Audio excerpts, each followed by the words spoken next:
Ration கடையில் வாங்குனதை விட இது எங்களுக்கு பெஸ்ட்டாக தான் இருந்தது.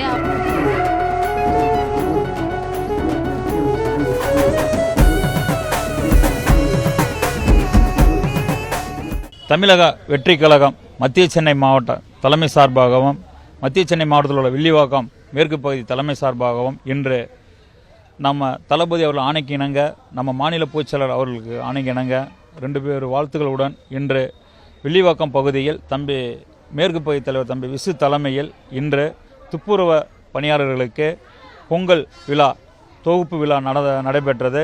இந்த விழாவில் தம்பி அருமையாக புடவையும் அதுக்கு பொங்கலுக்கு தேவையான பொருட்களும் கரும்பும் நம்ம கழக காலண்டரும் வழங்கினார். மிக சிறப்பாக அந்த ஃபங்க்ஷன் அமைந்தது. என்னை அழைத்திருந்தார் தம்பி விசு அவர்கள். எங்கள் மாவட்ட நிர்வாகிகள் அனைவரும் வந்திருந்தோம். மிக சிறப்பாக அந்த ஃபங்க்ஷன் நடந்தது. நல்லது 300 பேருக்கு தம்பி ஏற்பாடு பண்ணியிருக்காங்க. அது மட்டும் இல்லாமல் சாப்பாடு டைம் ஆனதுனால பிரியாணியே தம்பி இன்றைக்கி ஞாயிற்றுக்கிழமையினால் மிக சிறப்பாக பிரியாணி வழங்கினார். சந்தோஷமாக இருக்குது. இது மக்களுக்கு தேவையானது மட்டும்தான் எங்கள் மாநில பொதுச்செயலாளர்களும் எங்கள் தளபதி அவர்களும். மற்றதை தமிழக மக்களுக்கு என்ன பிரச்சனை, தொகுதியில் என்னென்ன பிரச்சனை, அவங்களுக்கு தேவையானது என்னென்ன தேவைன்றதை மட்டும் அதை அணுகி ஒவ்வொரு விஷயங்களும் பண்ண சொல்லியிருக்காங்க. அதை நாங்கள் பண்ணிக்கிட்டு இருக்கோம். இல்லை, மீட்டிங்ன்றது ஒரு பகுதி தொகுதி, அதான் 2 தொகுதிக்கு ஒரு தலைவர்ன்றதை அறிவிச்சிருக்காங்க மாவட்ட செயலராக. அது எங்கள் மாநில பொதுச்செயலாளர்கள் யார் அதை கரெக்டாக செயல்படுறாங்கன்றது அறிஞ்சு அந்த லிஸ்ட்டெல்லாம் எடுத்து வேலைப்பாடு நடந்துக்கிட்டு இருக்கு.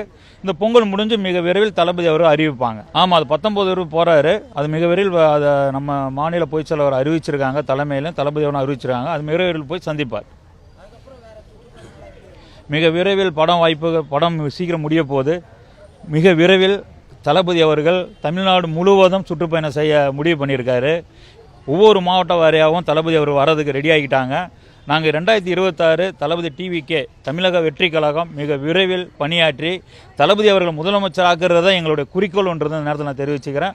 மிக விரைவில் கண்டிப்பாக 26 அமைவார். முதலமைச்சர் ஆக்குறதுக்கு எல்லா வசதியும் நாங்கள் பண்ணிக்கிட்டு இருக்கோம் மக்கள் மத்தியில். உண்மையிலே நேற்றே ஆரம்பிச்சிட்டாங்க. வில்லிவாக்கம் தொகுதி ஃபுல்லாகவே நேற்றே கிட்டத்தட்ட 3 இடத்துல மிக சிறப்பாக ரெடி பண்ணியிருந்தாங்க. இதே போல் சிறப்பாக பண்ணியிருந்தாங்க. தொகுப்பு வழங்கி, கரும்பு வழங்கி, புடவைகளெல்லாம் பார்த்தா சும்மா கடமைக்குன்னு கொடுக்கறது போல் நாங்கள் பண்ணலை. ஏதோ 100 ரூபா புடவைலாம் கிடையாது. உண்மையிலே மகளிர் அணி நேற்று நான் தேங்க்ஸ் சொல்லணும். அந்த வில்லிவாக்கம் மகளிர் அணிக்கு சிறப்பாக கொடுத்தாங்க. ஒவ்வொரு புடவையும் காஸ்ட்லியான புடவையாக கொடுத்தாங்க. ஏன்னா ஒரு தமிழக வெற்றி கழகம் ஒன்று பண்ணுதுன்னா ஒவ்வொன்றும் தரமாக தான் நாங்கள் எங்கள் மாநில பொதுச்செயலாளர் ஆணைக்கினாங்க நாங்கள் தெளிவாக பண்ணிக்கிட்டு இருக்கோம். இப்போ நாங்கள் எங்கள் வில்லிவாக்கத்தில் 94வது டிவிஷனில் கார்பரேஷன் வேலை செய்கிறோம். அவர் நல்லா செய்கிறாரு. போன வருஷத்துலேருந்து எங்களுக்கு நல்லா தான் செய்கிறாங்க. அவர் ஆட்சிக்கு வந்தால் எங்களுக்கு இன்னும் நல்லாயிருக்கும். மீண்டும் அவர் தான் வருவார். அவர் இப்போவும் நல்லா செய்கிறாரு. கவர்மெண்ட்லலாம் இப்போ அவர் எங்களுக்கு நல்லா செய்கிறாரு. அவர் தான் வருவார். அது மாற்றமே கிடையாது. விஜய் சார் வருவார், நல்லா செய்வார். எங்களுக்கு நல்லா தான் செய்கிறாரு. கார்பரேஷனுக்கு எல்லோரும் பப்ளிக் கூட நல்லா செஞ்சுன்னுக்கிறாரு. அவர் தான் வரணும், அவர் தான் வருவார். ரேஷன் கடையில் வாங்குனதை விட இது எங்களுக்கு பெஸ்ட்டாக தான் இருந்தது. அவங்களே கூப்பிட்டு எல்லாமே நல்லபடியாக கொடுத்தாங்க. சந்தோஷமாக தான் இருந்தது. மனசு திருப்தியாக இருந்தது. சாப்பாடும் போட்டு எல்லாமே கொடுத்தாங்க. அவங்கள தான்